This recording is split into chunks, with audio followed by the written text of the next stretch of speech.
केन्दुझर जिला घसीपुरा निर्वाचन मंडल युव नेता तथा बसंत मजरी फाउंडेशन मुख्य डॉक्टर रतिकांत बराड़ विजु जनता दल में सामिल होगा विभिन्न सोशल मीडिया रे चर्चा जोर धरी। ए खबर को नहीं रतिकांत मीडिया सामने किसी कहवाक मना कर बेले घटना को नहीं घसीपुरा अंचल में वातावरण पुणी उष्म होबार लगी।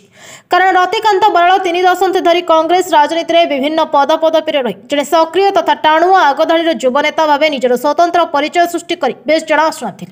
गत त्रिस्तरीय पंचायत निर्वाचन पूर्व व्यक्तिगत कारण दर्शाई कांग्रेस इस्तीफा दे बसंत मजरी फाउंडेशन नामक एक सेवा संस्था खोली शिक्षा स्वास्थ्य और निजस्व आंबुलांस सेवा सह असहाय अनग्रसर व्यक्ति को समाज मुख्य स्रोत को आने को अहरह प्रयास कर आसुथिले। गतकाली गंपुर रघुनाथजीउ आश्रम परिसर में एक बंधुमिलन आयोजन कर आगामी रणनीति प्रस्तुति आरंभ करथिबा नै चर्चा होछि। बंधुमिलन कार्यक्रम में शताधिक पुरातन छात्र छात्री जोगदे निज स्कूल जीवन स्मृति सामंटिबा आगामी भविष्य कार्यपंथा नहीं निजर आभिमुख्य स्पष्ट करिसेंति। आगामी दिन में घसीपुरा निर्वाचन मंडल में विजु जनता दल एक निरपेक्ष तथा निराशंकु दल भाव निर्वाचन मैदान को ओह्लाइबाकु एबेठारु प्रस्तुति चूड़ांत करिथिबा साधारण आलोचना होतिबा जणा पड़िछि। तेज देखा बाकी रही रतिकांत केवे निजर आभिमुख्य स्पष्ट कर विधिवत भाव विजेडी सामिल होती।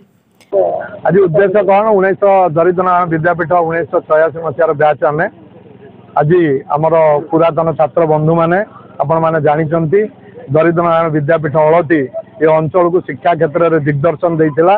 तेणु पुरातन छात्र मैंने समस्ते चेष्टित थे केमी आम बंधु मिलन करवा एवं समस्ते भावर आदान प्रदान करवा।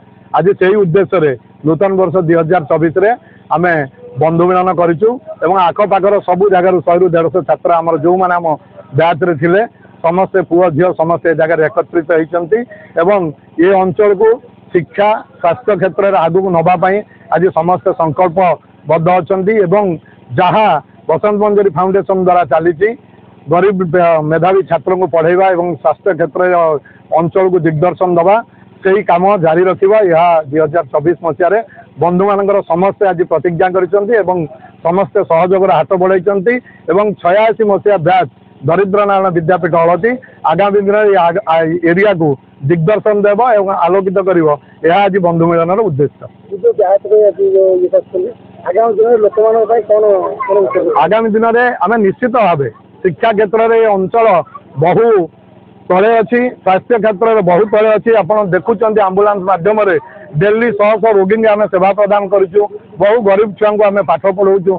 तेणु 86 मसीहा बैच ये अंचल को शिक्षा क्षेत्र में स्वास्थ्य क्षेत्र में केमती दिग्दर्शन देव अंचल उन्नति में प्रत्येक जगार आज परिवेश प्रदूषण होता विषय चिंता कर 86 बैचर पाने सब आगवर होमी 24 मसीह आगामी रणनीति प्रस्तुत करेंगे से विषय चिंता कर।